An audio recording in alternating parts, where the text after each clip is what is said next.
네, 지난 やっぱり 시간까지 地産地消 일본을 です 봤죠, よ 우리가. ね。はい。地元のものを地元の人間が使うっていうのは、やっぱ大切なことだと、農家さんに対してもやっぱりですね、いいことだと思いますけどね。 네, 자리를 제대로 잘 잡았더라고요. 우리가 벤치마킹할 게 많았어요. 그럼 이제 우리나라는 어떨까요? 궁금하네요. 이곳은 제주시 아라동에 위치한 로컬푸드 직거래 장터 직거진장입니다. 직거진은 제주어로 기분이 좋다, 흥액이 없다라는 뜻인데요. 3년 전부터 생산자들이 뜻을 모아 운영하고 있습니다. 일단 이런 직거래 같은 경우는 생산자가 직접 판매를 하고 자기 이름을 걸고 파는 거기 때문에 좀 더 믿을 수 있지 않을까 싶어요. 소비자들의 기대만큼 직접 재배한 농산물을 내다 파는 농부들의 자부심 또한 대단한데요. 직접 우리 소비자하고 소통하는 것도 재밌고요. 그리고 소비자한테 내 물건이 맛있고 싱싱하다는 것을 인증받는 그 기분은 말로 그럼요. 헤아릴 수 없이 기뻐요. 네, 보람도 있으시겠어요. 주로 작은 텃밭에서 재배하다 보니 제철 작물이 주를 이룹니다. 종류도 많네요. 여름 대표 과일인 수박과 참외의 가격을 각각 비교해봤습니다. 유통 과정을 거치지 않았을 뿐인데 가격은 꽤 차이가 납니다. 와, 저렇게나 차이나요? 싸죠?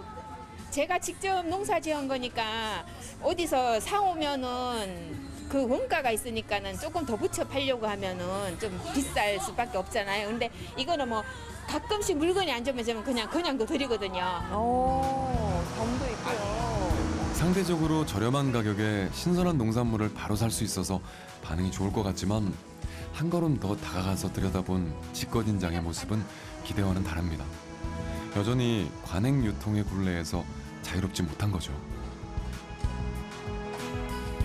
지금 관행의 유통시장에서를 보면 주체가 농민일 수가 없어요. 다 판매하고 있는 유통업체가 주체예요. 농민이 스스로 내가 이 가격이다라고 표시를 해본 적이 없어요. 사실 그게 농사를 지으면서 무슨 의미가 있겠냐고 말을 하겠지만 이건 사회가 달라지는 것들이라고.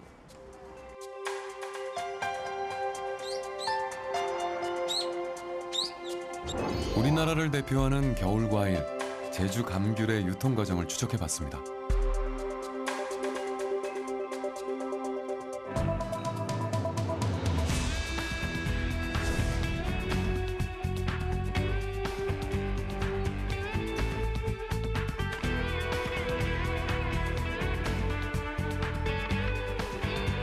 보시는 것처럼 참 먼 길에 나설 채비를 합니다.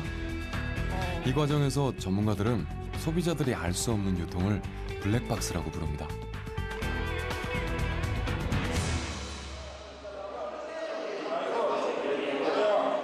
그렇게 도착한 곳은 서울에 있는 가락동 농수산물 도매시장입니다. 전국 산지의 농산물들은 농수산물 유통 및 가격 안정에 관한 법률, 일명 농안법에 따라 전국 33개 도매시장을 거쳐 판매가 이루어집니다.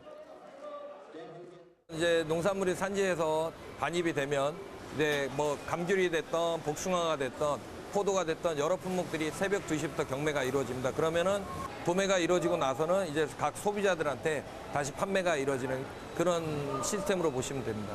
농산물은 다시 역으로 내려갈 수도 있습니다. 그럴 수도 있네요. 이 감귤은 전국 각지로 흩어져 소비자들에게 판매되는데 그중엔 제주로 다시 내려오는 것도 있습니다. 그 거리가 무려 왕복 900km에 이릅니다. 제주도 한라산을 가로질러 남북 거리가 40km가 채 안 되는데 900km. 이 먼 거리를 돌고 돌아 먹어야 된다는 게 이해가 되시나요?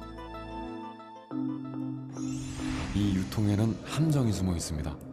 누가 어떻게 만들었는지 모르는 정체불명의 먹을거리라는 것이죠. 과연 선택의 문제일까요?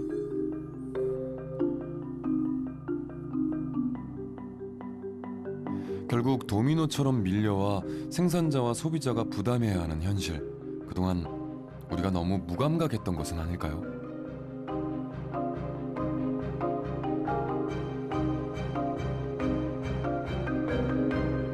현재 농식품 체계라고 하는 것은 소비자하고 농민에게 전혀 유리한 시스템이 아니다. 이 문제는 왜 발생이 왜 이렇게 됐느냐.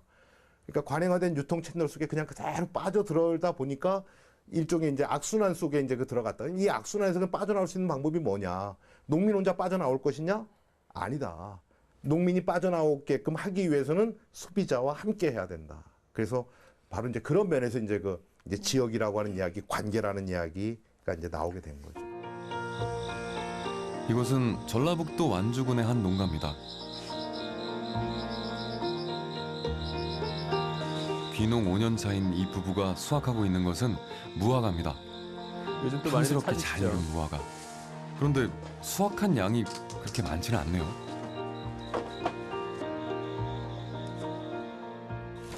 이 정도 양 가지고 어디 도매시장 못 가요. 근데 이건 소포장해서 그날 갖다 놓으면 그날 또 아직 우리 지역에 없어서 그런지 다 잘 팔려요. 강경화 씨가 무화과를 납품하는 곳은 용진농협 로컬푸드 직매장입니다. 이곳은 국내 로컬푸드 1번지로 불리는 곳인데요. 일본의 로컬푸드를 지역 실정에 맞게 가장 잘 정착시킨 것으로 평가받고 있습니다. 특히 가공식품까지 성공적으로 개발한 것은 주목할 부분입니다. 계란말이 할 때 완주군에서 가공 교육을 받고 내 농산물을 응용해서 이제 내 상품을 만드는 거예요. 제가 직접 이제 토마토로 가지고 이제 저 같은 경우는 주스를 했지만 이제 즙으로 표기는 됐거든요. 주스를 했지만 이걸로 뭐 케첩을 할 수도 있고 잼을 할 수도 있고 이제 저희는 양이 얼마 안 되다 보니까 일단은 주스 응용할 방법은 많죠. 지역 농가들 사이에서 로컬푸드에 대한 인식이 바뀌면서 재배 작물이 더욱 다양해지고 자연스럽게 농가 소득으로 이어지고 있죠. 직장이고 뭐 월급쟁이지 뭐 1년여짜리 물건이 나오니까 뭐 1월달부터 뭐 12월달까지 1년 365일이면 한 60일이나 빠지고 계속 나온 게 돌아가면서 계속 이품 저품 돌아가면서 한 게 뭐 돈 걱정 안 했죠. 호주머니 수도 용진농협이 위치한 완주는 대도시인 전주와도 가까운데요. 때문에 용진농협은 대도시 소비자들의 수요를 흡수하며 연간 120억 원의 매출을 올리고 있습니다. 제품이 신선하고 그리고 다양한 종류가 많이 있어서 그 주민들이 많이 이용하는 것 같아요. 믿을 수 있고 농가하고 직거래 생산자하고 직접 거래할 수 있고 그게 제 최고 장점인 것 같아요. 여기에 그치지 않고 용진농협은 로컬푸드 활용 방안을 늘 고민하고 있습니다. 오농 상생터라는 로컬 카페도 그 일환이죠. 상품 가치는 조금 떨어지지만 맛은 똑같은 제철 과일로 식음료를 선보이면서 재고량은 줄이고 소득은 높이는 일석이조의 효과를 거두고 있습니다.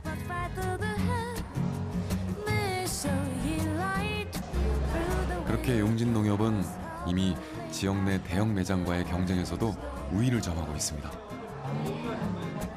유독 전주에만 그 대형 매장에서 채소 과일 매대가 줄어들고 그 자리가 공산품으로 채워지고 있다는 거예요. 우리 전주 완주는 이미 로컬푸드 직매장이 20개 정도가 있는데 채소 과일은 이미 로컬푸드 시장한테 뺏겠다는 것이죠. 그러면 이게 중요한 것은 뭐냐면 이제 농산물의 주도권을 우리 농민이 잡고 간다는 것이죠. 네. 의미가 있네요. 그래요. 충청남도 홍성면에 있는 한 식당. 겉모습은 일반 식당과 크게 달라 보이는 게 없는데요.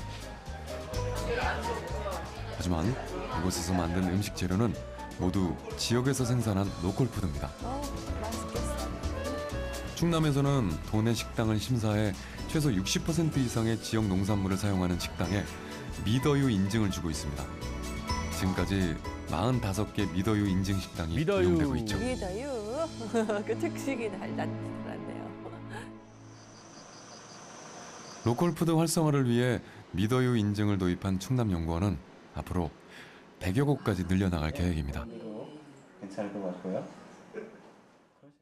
실질적으로 외식업체를 지원하는 걸로 보이지만은 그 내면에는 농가를 위한 사업인 것이죠. 외식업체의 어떤 시스템을 이용을 해서 지역의 농산물을 소비를 더 많이 촉진하는 역할을 하기 위해서 이 제도가 일어나는 것이고요. 지역의 어떤 소비자가 로컬푸드를 최대한 소비할 수 있다는 자체가 그것이 본인에게도 도움이 되는 것이고 생산자에게도 도움이 되는 것이고 지역을 발전시키는 어떤 운동력이 될 수도 있다고 생각이 들어요.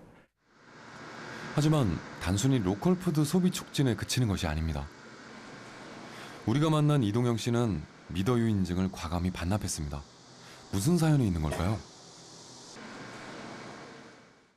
부재료는 이제 로컬푸드 재료를 사용할 수 있었는데 원재료인 이제 국수의 밀을 호주 수입산을 쓸 수밖에 없었던 현실 때문에 그것을 이제 충남밀로 바꾸고자 싶은 마음 때문에 잠시 닫고 있습니다. 네.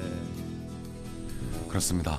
그는 국수에 들어가는 밀을 만들기 위해 직접 충남 밀을 생산하기로 했습니다.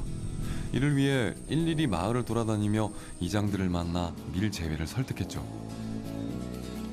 사실 충남은 40년 전 밀의 3대 주산지였습니다.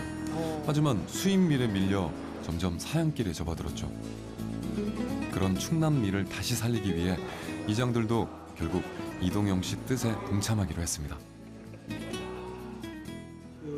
5개월 전부터 그 메밀 작목반, 우리밀 작목반을 구성해서 메밀을 8월 4일 날, 5일 날 25,000평을 심었습니다. 그래서 가을 잡기 대비해서 이제 가을에는 우리밀을 한 6만 평을 심는다고 그러는데 그동안 메밀을 심고 싶어서도 수확이라든가 무슨 여건이 안 맞아서 못했는데 판매를 해준다고 하니까 마음 놓고 심고 후자로 우리밀로 들어가는 거예요.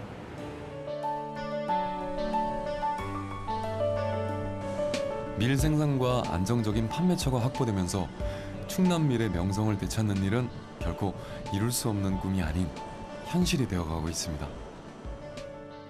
지금 충남에서 우리밀이 막 걸음마 단계인데 충남에서 조금만 더 농민들과 협심해서 우리밀을 재배하고 이거를 재분해서 국수를 만들 수만 있다면 지역 먹거리를 더 활성화시킬 수 있다고 봅니다. 이들에게 로컬푸드는 더 이상 생산하고 소비하는 차원의 문제만은 아니었습니다. 수입밀의 소비가 늘어나는 만큼 이제 자국 밀의 그 산업 기반이 줄어드는 거예요. 로컬푸드는 농업 정책으로 지켜야 되고 농민이 그 작물을 고집해야 되고 이런 게 아니라 자연스럽게 그 지역의 소비자분들이 다시 지역 밀을 그렇게 아주 자연스러운 생활 속에서 소비가 되는 것을 목표로 하고 있는 거죠. 네네. 지금으로서는 한 2020년, 한 3년 정도 뒤에는 이제 충남밀로 국수를 만들 수 있을 것 같습니다.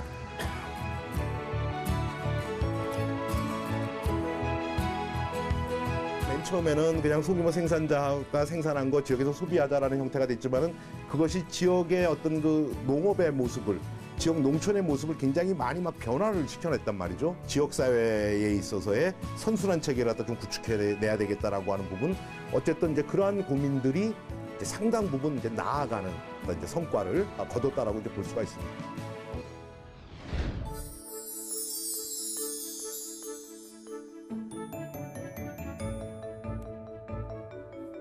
로컬푸드라고 하는 것은 아니면 로컬푸드 유통이라고 하는 것은 시대에 뒤떨어진 유통이 아니라 미래의 대안적인 유통이 이제 될 수밖에 없을 것이다.